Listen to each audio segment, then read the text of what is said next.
Good evening, I'm Dennis Ward. Welcome to APTN National News. Western Premiers met this week in Yellowknife for the annual Western Premiers Conference. And despite some positive outcomes, the conference has been mired in controversy. Video journalist Bruce De La Cruz has more. Trade, tariffs, and Arctic security were some of the topics discussed by Western premiers this week in Yellowknife. Notably, the premiers signed a memorandum of understanding, stating they will continue to collaborate on developing economic corridors in the West now that the United States is imposing tariffs on Canadian goods. This includes expanding trade access to Asian and European markets and connecting ports on the Canadian Northwest Coast. Northwest Territories Premier R.J. Simpson chaired the conference. He said Indigenous issues were tabled at every discussion. All of us at one point or another raised it during the different discussions because it is so much at the forefront. So of course, although some groups would disagree. In a press release published after the conference, Dene National Chief George Mackenzie criticized the lack of recognition protocols for Indigenous leaders. In the release, National Chief Mackenzie called for implementation of proper protocols for Indigenous leadership at all government functions, establishment of clear guidelines ensuring proportional representation at territorial events, meaningful consultation with Indigenous governments on matters of protocol and ceremony, and formal acknowledgement of the lack of Indigenous protocols at the May 21st territorial reception. The Dene Nation held a rally outside the Legislative Assembly on May 21st to protest against the Alberta Premier Danielle Smith's proposed Bill 54 in solidarity with Albertan First Nations. Bill 54 would allow Alberta to easier trigger a vote on separation from Canada. We've got lots of friends in Alberta. Elders have told us if one is in trouble, support each other. If one needs help, you support each other. That's what we're doing today. In a scrum on the last day of the conference, we asked Premier Simpson for comments on the Dene Nation rally. we work closely with Alberta on a lot of fronts, and we're going to continue to work closely with Alberta on a lot of fronts. There's obviously issues that the Dene Nation has with the government of Alberta, and that's their issue with the government of Alberta. In the Northwest Territories, we have a strong relationship with Indigenous governments, and I think that and Indigenous organizations, and I think that our track record speaks for itself on that front. Bruce De La Cruz, APTN National News, Yellowknife. The Dene Nation weren't the only ones taking issue with the presence of Alberta Premier Danielle Smith at the conference.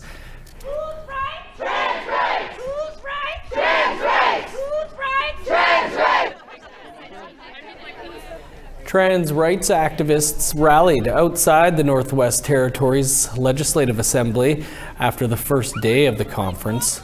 Organized by 2S LGBTQ+ organization, the Northern Mosaic Network, the rally protests Alberta Premier Danielle Smith's presence and Bill 26.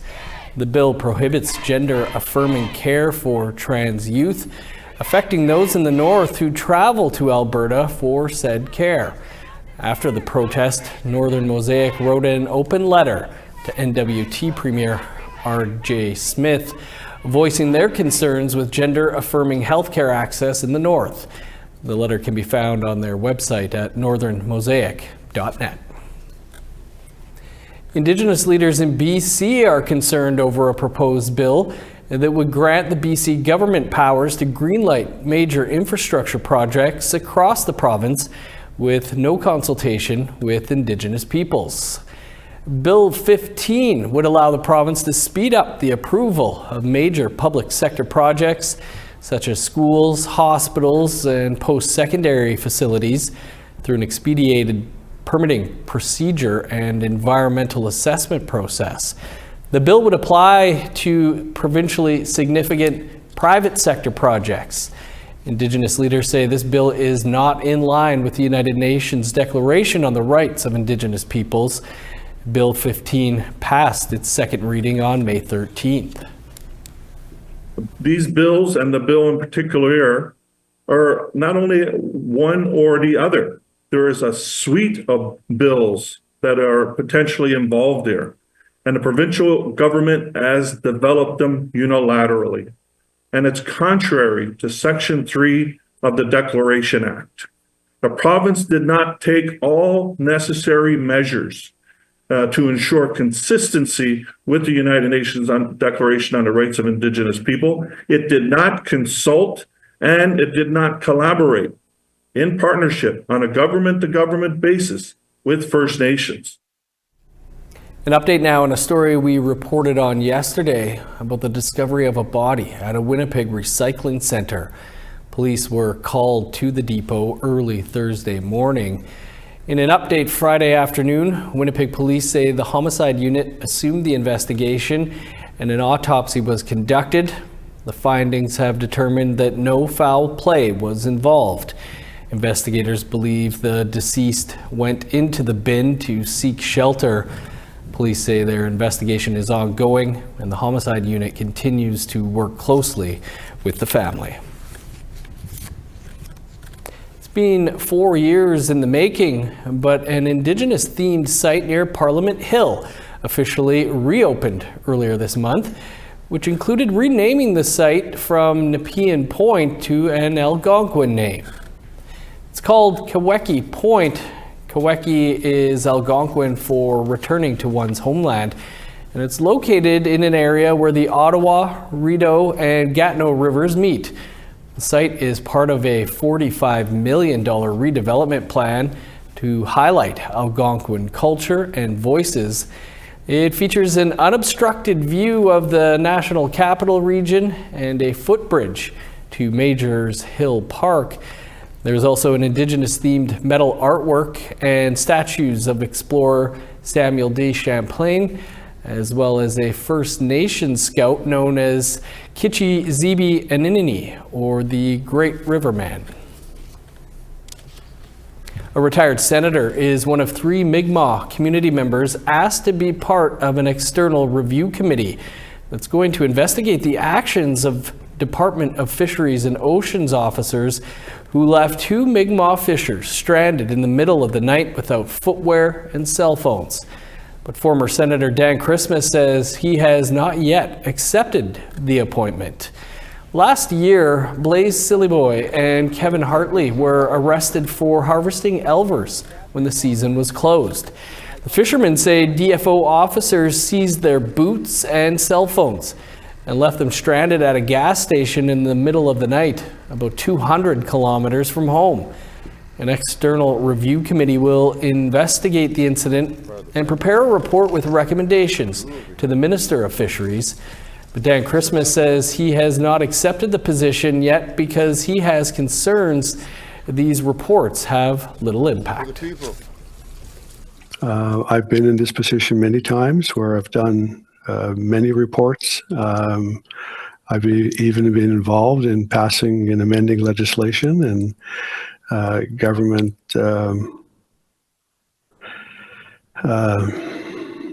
doesn't even honor the legislation that's been duly enacted by Parliament. Well, I've been part of... We're always looking for your feedback. Here's how you can continue the conversation. If you have a story you want to share, you can send us an email to news@aptn.ca.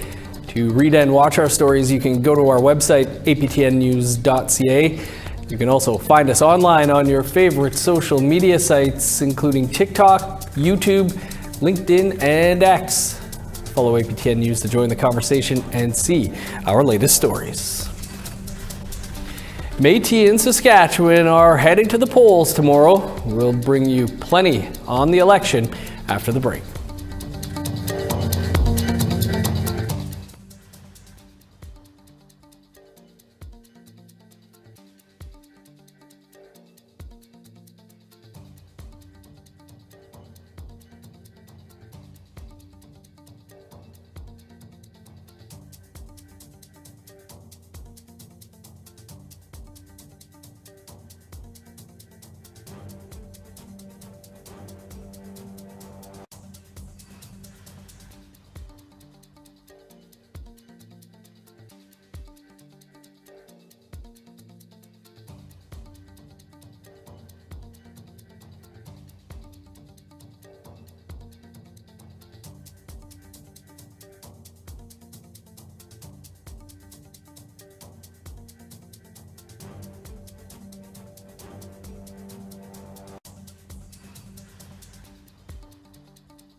Welcome back. Metis Nation Saskatchewan is holding its election this weekend. Video journalist Rachel May spoke with the presidential candidates. Your voice needs to be heard, and it's heard through who you vote for. I urge you to do that. President Glenn McCallum is seeking re-election for a third term. He hopes to continue working on harvesting agreements, research deals, and treaty talks with Ottawa. McCallum says many youth are voting for the first time, and MNS must build strong relationships with leaders at all levels. We have to show them as adults and as governments to be able to make them realize and know the importance of building strong relationships. And that's what we've done with the Metis Nation. Candidate Bonnie Marwood says her work as MNS patient health advocate revealed gaps in access to medical support, and she hopes to bring change. My hope is that we can shuffle things so that we can start assisting more people instead of talking about doing more studies. Marwood's priorities include promoting Métis culture, improving access to traditional knowledge, connecting citizens to local groups, and building economic self-sufficiency for MNS. Though she resigned as patient health advocate, Marwood still helps families however she can. She says coming together in hard times is vital, a theme she sees in this election too. That's what we do. We assist, we help, we take care of our own. Candidate Kevin Henry says he's running for MNS president to bring citizens' concerns forward. I hope people understand that this is, if there ever was a time for change, I believe it's now. And I believe the environment's right for it. Henry says behind-the-scenes work is needed, including audits on finances, programming, and delivery to create a new strategic plan. He adds that any major changes must be made in consultation with citizens. Hey, if we're going to make a decision of that magnitude, we better make sure we're making the right decision. APTN could not reach candidates Lisa McCallum and Nash Shalofo before airtime. Election Day is May 24th. Metis Nation Saskatchewan citizens can vote from 9 a.m. to 8 p.m. All voting locations are listed at mnselection.ca. Rachel May, APTN National News, Saskatoon. Also up for grabs is the role of MNS Vice President. Here again is video journalist Rachel May with those candidates. I'm running again because there's a number of things that I think that we need to get done that we didn't complete the first time. Incumbent Vice President Michelle Leclerc is seeking re-election. She says much has been achieved in the past 4 years, including progress on self-government and residential school compensation. Leclerc hopes to keep advancing these issues while tackling daily challenges faced by Métis people. Well, I think a big priority is taking care of our families. Mental health and addictions services. We have lost so many young people in the last 6 months, a year, to suicide. Candidate Jason McKay also lists mental health and addictions as a top priority, citing Saskatchewan's ongoing opioid epidemic. Support the government and have a treatment facility at Batoche, a 50-bed treatment facility there, and be able to offer treatment to our people through a Métis lens, led by Métis elders. McKay's priorities include housing, self-government, and education to help young Métis learn traditional skills like trapping. He says he's the best candidate because he plans to stay actively engaged with citizens across the province. If elected, I plan to work hard. I don't plan to sit behind a desk and pretend to know everything.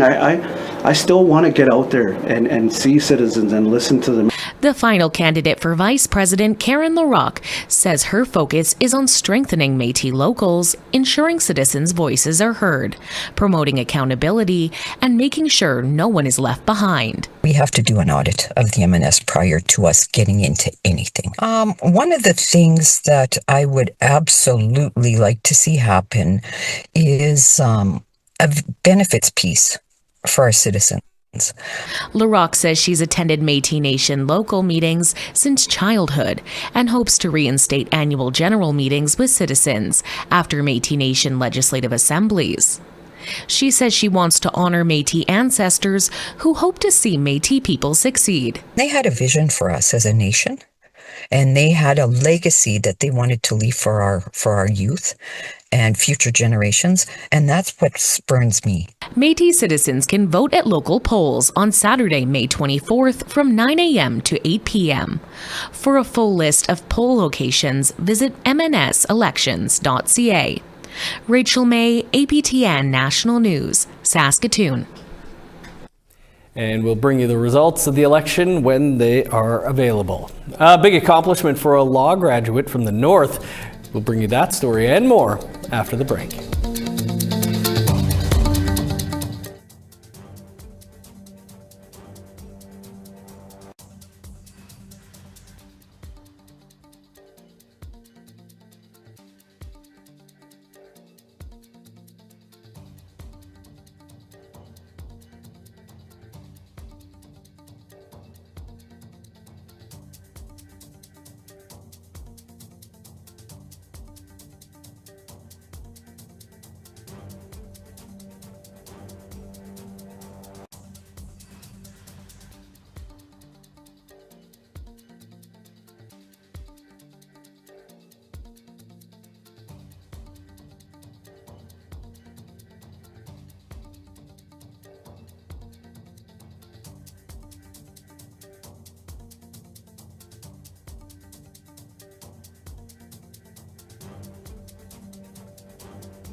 Welcome back. Time now for our photo of the day.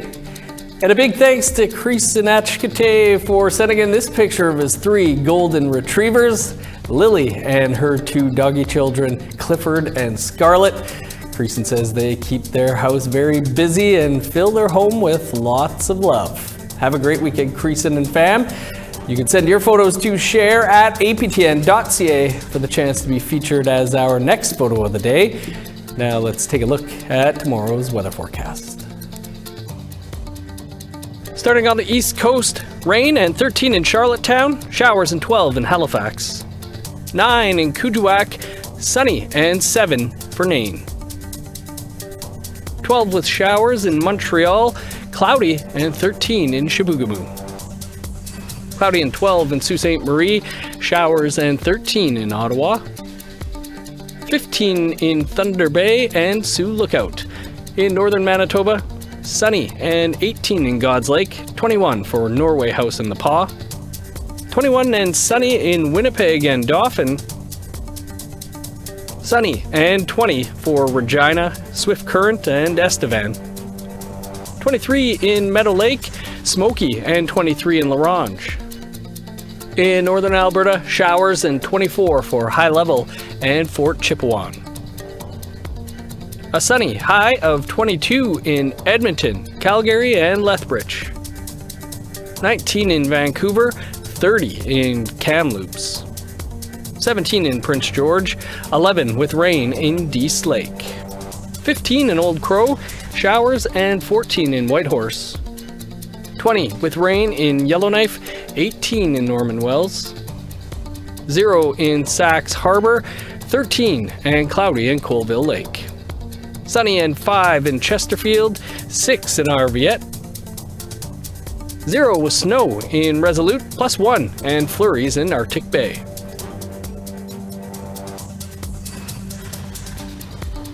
An Indigenous law graduate from Canada's North is celebrating a big accomplishment.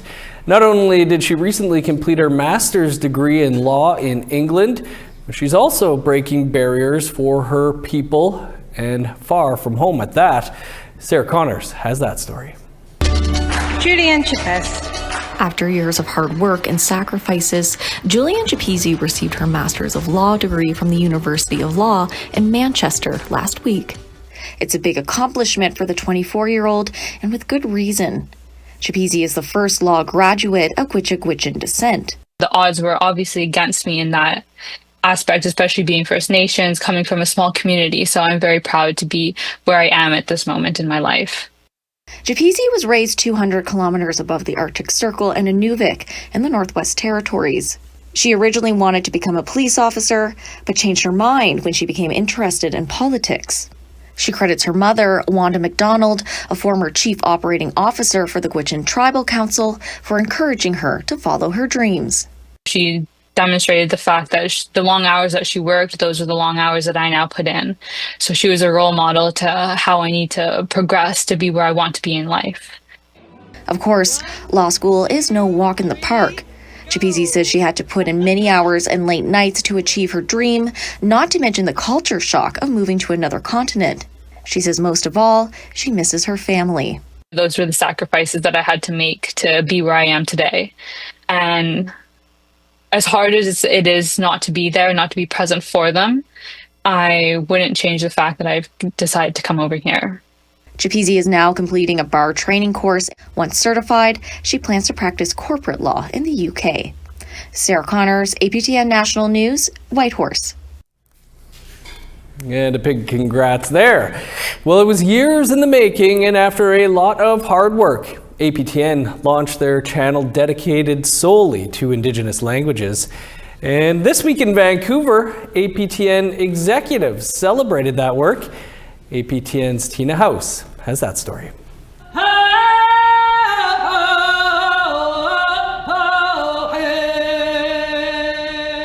Executives from the Aboriginal Peoples Television Network, Indigenous influencers, producers, and staff were in Vancouver to celebrate not only the 25th anniversary since the network launched, but also the creation of the APTN Indigenous Languages channel, which began last September. The event took place at the Bill Reid Gallery in downtown Vancouver and was hosted by Nouvelle Nationale d'APTN host Kim Sullivan. For Indigenous people, language is not just communication, it is a way we share our stories, it is a way we share who we are, it is a way that we can make sure that generation after generation understand just our ancestors, our land, our way of knowing. Now we're taking a giant leap forward. Introducing APTN Languages, North America's first national Indigenous language channel. From dramas to documentaries to movies, APTN Languages is preserving and revitalizing Indigenous cultures.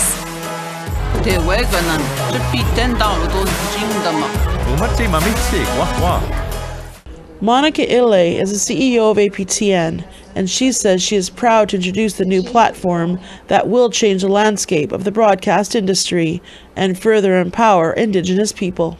Some people lost their language through residential schools, and how they're reclaiming the languages just shows the importance we give to languages, because when you lose your language, you lose a part of your identity.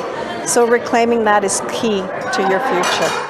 Since the launch of APTN in 1999, so many milestones have been reached as the first Indigenous broadcaster in the world. Since then, APTN has continued to celebrate programming by, for, and about Indigenous peoples. We deliver shows, movies, and documentaries to millions of households across Canada. Mike Omelas is the Executive Director of Content and Strategy, and he says he is excited to see how this new channel can help revitalize Indigenous languages, many of which are on the verge of extinction. What a fantastic night. There is so much passion for reclaiming and revitalizing Indigenous languages and support for APTN's new language channel that's broadcasting full-time in a variety of Indigenous languages, more than 17 every year. We're just thrilled to be here and meet producers and encourage them to tell more stories in their language, because there's a home for them now on APTN languages. Tamara Bell is a producer who has had many TV shows air on the network. She says she is proud to see APTN leading the way and creating opportunities like never before. By having APTN there, the language is phenomenal because it's a preservation for 7 generations forward. So what is lost is now preserved and then can be learned. And so by having that station, it allows people to connect with their language, which is one of our most precious assets in our treasure box. APTN and APTN languages are both available to most Canadian households through basic channel packages. Tina House, APTN National News, Vancouver. Looks like it must have been a great event. That's all the time we have for your APTN National News for this Friday. For more, you can visit our website, aptnnews.ca, or our APTN News YouTube page. I'm Dennis Ward. Marcy Miigwech, thanks for being with us. Have a great night.